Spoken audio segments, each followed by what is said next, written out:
Lorsqu'un malheur nous arrive, on est tenté de se dire pourquoi moi? Pourquoi parmi les milliards de personnes qui vivent sur Terre, cette catastrophe est tombée sur moi? Malheureusement, cette réaction est un signe de rejet du destin qu'Allah a choisi pour toi. Et donc non seulement un événement malheureux a eu lieu dans ta vie, mais en plus tu as eu une réaction qui ne plaît pas du tout à Allah. Tu as donc perdu dans cette vie et dans la vie de l'au-delà. Et malheureusement, il n'y a pas de plus grande perte. J'aimerais vous poser une question.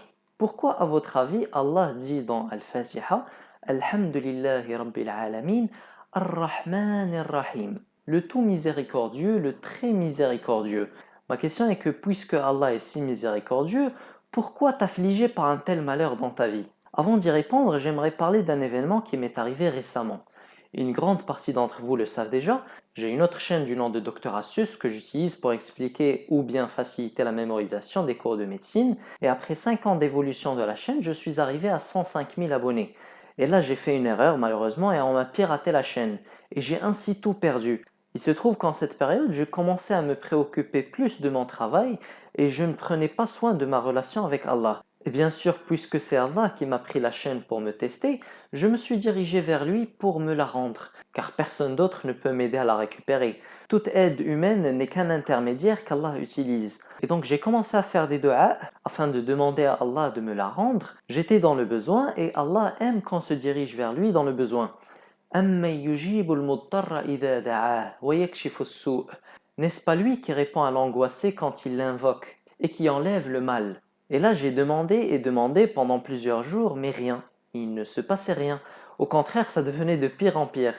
Donc j'étais tenté de me dire que j'avais demandé à Allah mais qu'il ne s'est rien passé. Heureusement, alhamdulillah, je me suis rappelé du hadith du prophète sallallahu alayhi wa sallam يُسْتَجَابُ لِأَحَدِكُمْ مَا لَمْ يَعْجَلْ يَقُولُ دَعَوْتُ فَلَمْ يُسْتَجَبْ لِي.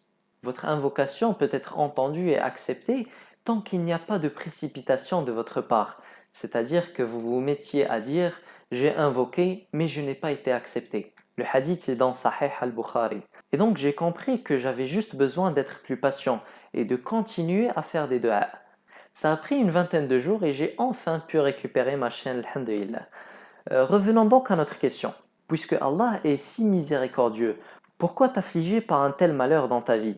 La réponse est qu'il n'y a que toi qui vois que c'est un malheur. Chez Allah, c'est un don qu'il te fait, une opportunité pour toi de revenir vers lui à travers les invocations sincères, une occasion pour toi de pouvoir renforcer ta relation avec lui. Et donc, il se peut en effet que ta vie soit altérée négativement, sauf que ce que tu peux gagner en échange est bien plus grand. Il est bien probable que ce malheur soit la cause de ton entrée dans le paradis, et je pense qu'il n'y a pas de cadeau plus grand que ça. Donc la prochaine fois qu'un événement catastrophique atterrit dans ta vie, demande-toi pourquoi moi? Parmi les milliards de personnes sur Terre, pourquoi c'est moi que tu as choisi Allah pour rapprocher de toi? Qu'ai-je fait pour mériter que tu me donnes l'occasion d'élever mon rang auprès de toi et dans le paradis? N'oublie pas de t'abonner et de sonner la cloche car j'espère te voir dans la prochaine vidéo Inch'Allah. Wassalamu alaikum wa rahmatullahi wa barakatuh.